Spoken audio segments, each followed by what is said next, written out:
Sweetheart, be reasonable. After all, we're married. But I'm leaving you.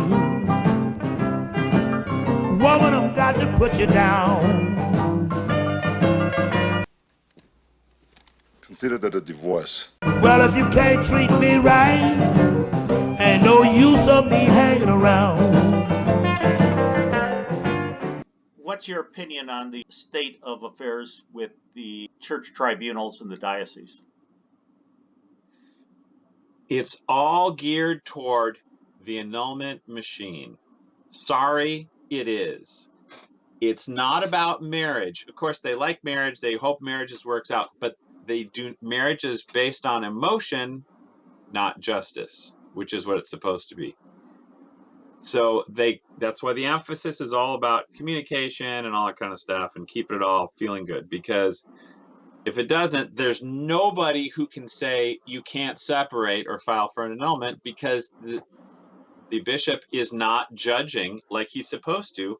He lets the people downtown and the nice man in the black robe do the judging, who can't even define the word good. So what we have is it's a sellout of marriage to accommodate annulment, and if you don't accommodate the annulment as currently going on, this party is over. So many people need annulments or are affected by it that you can't survive without it, basically. And it's all about keeping the status quo going. And it's just like a lot of things. If you get involved with something that's not pure as the wind-driven snow, you're compromised. So Canon 915 gets compromised, and when's the last time you heard of, you don't hear about it being brought up very much. But maybe to answer your question, yeah, it's all about annulment facilitating and when push comes to shove. So these marriages need to be told, you need permission to separate or it's grave sin. That's current legislation in the United States. It's not being enforced. The bishops have no authority to not enforce it. They're not talking about it. It's just hush hush, because the house of cards is going to fall if we start upholding canon law regarding marriage. Has there been any pushback from any segment of the church on this? Mega, total, complete pushback. No exceptions, 100% pushback from all bishops. Okay, it's not even a little bit of like, maybe we can hear what you have to say. No, this is why this topic is like a non-starter, because everything gets pushed down. You're saying push back against what you're saying, not push back against the state of affairs. Yes, you cannot talk to them, but if you get a chance, they will change the subject, or when you eventually get them to paint them into the corner, ask them the question, they're like, we're not answering this. It's just, no. Not even Ed Peters will answer it. You can't ask them any questions. This stuff is because there's nowhere for them to go. The only thing they can do is obfuscate, bury, not discuss, because there is no other thing they can do to support their position. So it's even in Rome right now. Bay McFarland with Mary's Advocates has put the question essentially: do you need your bishop's permission to file for divorce? In other words, is marriage public or is marriage private? And it's at the Supreme Court of the Catholic Church right now in Rome. It's just sitting there. No one can touch it. If they do, they have to admit, yes, you do need to do that. Then you start connecting the dots. Then what if you don't? What about sin? Then the heads are going to roll, and it's just going to be a massive earthquake. So they're trying to not do that. I think the main thing is people say something's wrong. Okay, is it Vatican II? Is it annulments? What is it? And as I kind of described, you can some topics, there's a saying in politics, where there's no solution, there's no problem. You know what I mean? You aren't going to be able to fix all the United States tribunals, which are generally filled with divorce ideologues. And the bishops keep it going. They tend to take their orders from the judicial vicar, who tells them what's going on canon law wise. So the judicial vicar kind of runs the show like that. The bishop wants to keep everyone happy, and if he can keep people in the church by getting annulments, they keep that going. If you uphold the canons regarding separation, then these people need to go back to the old ball and chain and become a saint. That's what they need to do. But instead, they just say, oh, what ball and chain? We'll just get rid of that. So you sell out marriage, so you can say till death do us part several times in your life.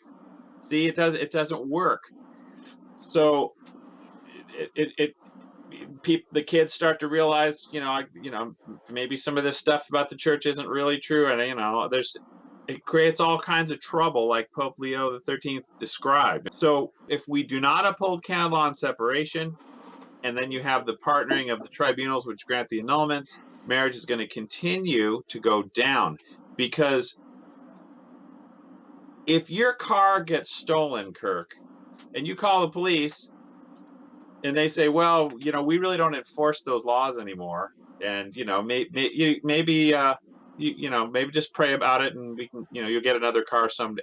You know what I mean? It's like you eventually, no one's going to own cars anymore, because it just doesn't pay. It's like, why own a car? It can get stolen. There's nothing I can do about it. So a lot of guys are starting to go, why get married if I have no recourse when she wants, she's not having her emotional needs met? That's what happens. It's college educated. I think it's 90% of the women who file for divorce. So that's exactly what's happening. So kids suffer the whole thing.